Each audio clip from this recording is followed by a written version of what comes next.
Amy, good day. A pleasure to connect with you. How are you doing today? I'm really good, thank you. Yeah, excited for this conversation. Excellent. Delighted to welcome you. Amy Stokes-Waters is CEO of the Cyber Escape Room Company and is an expert in cybersecurity. And it's a pleasure to have you join us. So, Amy, what are your thoughts on the current state of women's representation in the cybersecurity industry? So I think it's really disappointing that we've seen a decline in the number of women in the cybersecurity industry, in the UK, especially. So there was a report that came out from, I think it's DCMS, although I'm sure they've changed the name recently. But they've come out and they've done a study about women in the industry, and just about people in the industry altogether and the skills gap and that kind of thing. But the number of women has reduced from, I think it was 21% down to 17%. And I just think it's a real shame. I think we need to bring more women into the industry, not be losing them. We're hemorrhaging them clearly quite drastically. What are some of the challenges that women face in pursuing a career in cybersecurity from your perspective?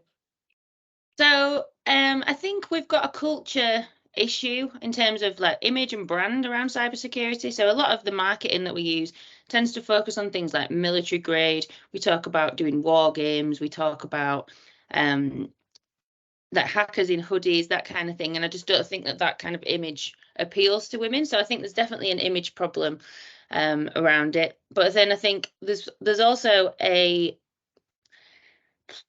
there's kind of a cultural issue in terms of if you go into a business where there's loads of blokes and you don't want to feel like the odd one out being the woman there, it can be quite an intimidating environment to be in. So I think we need to develop some more representation at the top senior levels within the industry, because then more women will be able to kind of look up to that and think, yeah, you know, that I could be that person. There's the whole thing around if you can't see it, you can't be it, right?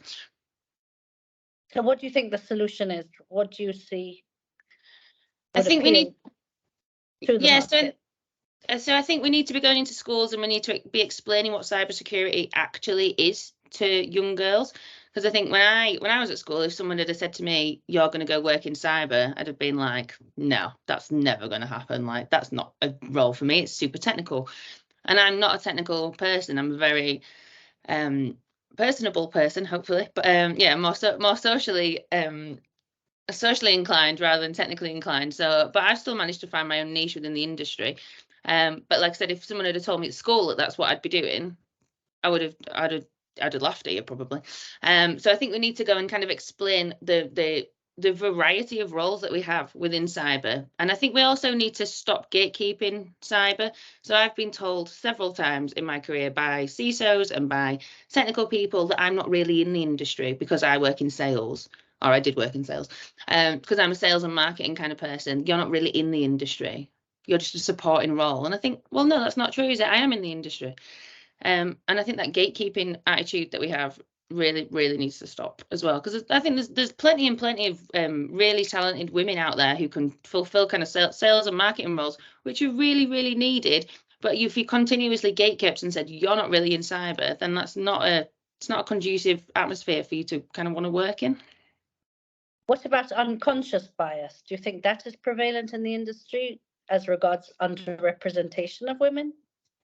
I think there is an element of unconscious bias in everyone. So I'm sure, you know, obviously it's something you're not conscious of. And I think it's a thing that it's one of those things that a lot of people think that doesn't affect me. I'm really open. I would hire women over men, blah, blah, blah, blah, blah. And they kind of talk themselves into thinking that. But actually, if you look at people's hiring practices, that's not what's happening. So if you look at job descriptions, for example, you are consciously writing a job description, but if you look at the wording that's often used, there's a lot of unconscious bias in there. So you talk about things like, we need someone who's really assertive, or we need like leadership kind of stuff, and that's not the kind of language that appeals to women. Women want to talk about, we want to be social, we want to be in a team, that kind of thing. So if you're sitting there going, we need someone who's super assertive, well, there's loads of women out there who aren't super assertive, but they would still be perfect in that role. You just need to give them a bit of confidence. So yeah, I think unconscious bias is a big issue, but I think it's something that we need to address well, we just need to address it socially, I guess, and across not just women, but across people of colour, across disabilities, that kind of thing as well. Could you talk us through some of the initiatives or programs that you have been working on? Yes, so I'm involved in a number of gender diversity kind of groups. So there's one with CISO Alliances, which is called Journeys to Inspire. So that's just a group of women that are kind of sitting and chatting with each other in a nice community group. There's Leading Cyber Ladies, so that's run from London, I think. So that I'm working with like Christina Lozani and Stephanie Rosser on that. So that's like meetups. We're doing a panel for that in February, actually really close to the one that I'm doing with you guys. So I'm doing a panel for that in February, so that'll be fun. And then there's Inclusive in Cyber, which is run by the guys at LT Harper. That's really great meetups in London for women to go along to, and kind of they do talks, and it's a really nice networking event as well. And as the world becomes more digitalized, what advice would you give to young women looking to enter a career in cybersecurity from a skills development perspective? From a skills development, so I think it depends what you're really interested in. So I've never been interested in stuff like coding or, you know, being really hands-on with the computer. I can, you know, use Canva and Word and stuff, but I'm not super technical, cannot find the command line on this laptop at all. So I think it depends what you're interested in. If you are interested in that kind of thing, brilliant. There's loads of groups out there. So there's like Girls Who Code, there's Black Girls Hack, there's loads of initiatives that are kind of supporting people looking at that technical route as a woman. But I think we need to, you can also use all of your transferable skills. So I've talked to loads of women, I've mentored quite a few women from Caps Lock. And they've come from backgrounds like teaching, or they've come from backgrounds like, I think one was a chef, one was a hairdresser.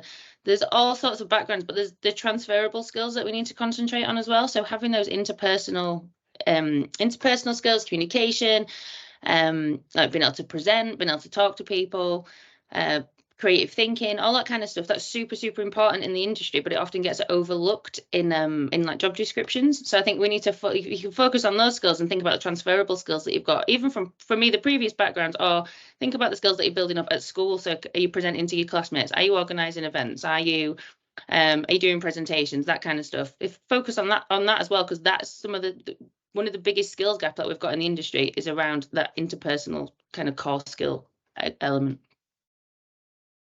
And what do you think some of the challenges are that organizations face in recruiting and retaining a diverse cybersecurity workforce? So I see your steps and they are absolutely superb and make total sense. Mm-hmm. But what are the implementation challenges?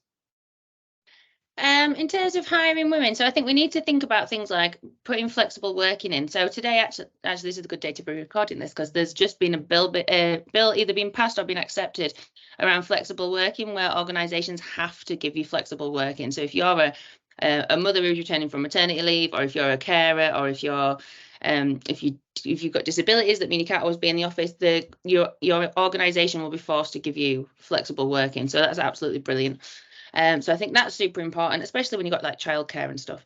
I think we need to call out sexism more in the industry. So if you're in an organisation and there's blokes there that are telling sexist jokes, or you're getting overlooked for promotions, people need to be calling that out. We need to make sure that we're aware of it. And it needs to be the men that are calling that out. It can't be the girls doing it all the time, because, you know, we've been banging this drum for a while, and we're not making the change as quickly as we could be. So I think the men need to start calling this stuff out. Yeah, I think those are the two main things. I do think flexible working is probably the biggest thing, the biggest barrier that I find for women going into any role. If you have to be in the office 5 days a week and you've got kids to pick up at 3 o'clock, you can't make that work, can you? Absolutely, and I think the pandemic highlighted the importance of flexibility, mm-hmm. and the ability for us to work more flexibly. Yeah, there's literally no reason nowadays, with Teams and with all the cloud computing that we've got, that there's no reason for people to have to go in the office. It's great to go in the office. I like going into my office, seeing everyone, you know, going out for a beer or whatever. But I don't need to be there 5 days a week, because A, I find it was super impractical to have to drive to the office every day. B, I've got a 6-year-old to pick up. And C, I'd probably end up in the pub every night as well. So that's not, I would be a lot fatter than I am now. And from an organizational perspective, in times of cost cutting and watching the bottom line and market volatility, how do you make diversity top of the corporate agenda? So it's actually been proven that the gender diverse teams, so where there's a mix of up to 50-50 male and female in a team, they're actually much more successful. They bring in better sales because they can communicate with each other much better, because there's some women there also helping the men out with how to talk to people, right? But yeah, so it's actually been proven that it actually supports your bottom line if you bring more women into your industry. So I think yeah, I don't think market volatility or recession and that kind of thing should put a dampener on you trying to recruit more women.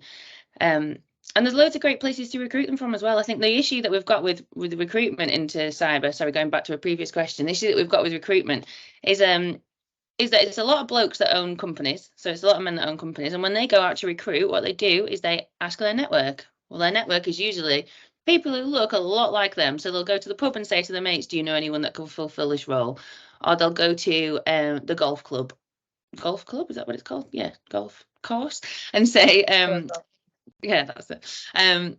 Does anyone know anyone that could fulfill this role? So they're only going to a really small networks, and then they sit there and go, well, no one's applying for these roles. Well, yeah, because you're only asking other old white men about it. That's why.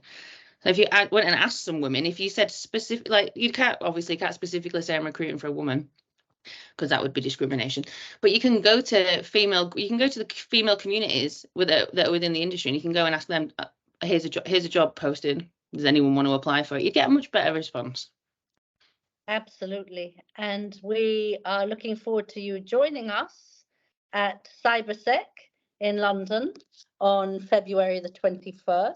Would you talk us through a little bit the session that you will be moderating? Yeah, so I'll be talking around diversity in the industry. So I'm going to start off by kind of outlining some of the issues that we've got. So kind of probably mentioning some of the stuff we've talked about here, outlining some of the issues that we've got. And we're going to be providing people with real world examples of where it's not happened to just me, where it's happened to friends of mine as well, where there's been active discrimination or active misogyny that's gone on in the industry. Because I think loads of people think we just talk about it and it doesn't really happen. I was at an event yesterday and the guy was saying, well, I don't really see sexism. And I'm like, yeah, of course you don't, because you're a man, so you're not looking out for it, but B, it just doesn't register for you. And I get that, I totally get it, but also we need to highlight that these things are happening. So yeah, I'll be talking some real world examples of things that have happened, and then giving people kind of my insight into how I think we can fix some of those problems. So things that you can proactively do to kind of remedy the situation or to help women. Fabulous. Well, we absolutely look forward to seeing you in February. Thank you very much, Amy. Sorry. Please take a look at our website to see more details about Amy's session, and we look forward to seeing you very soon. Thank you, Amy. Thank you.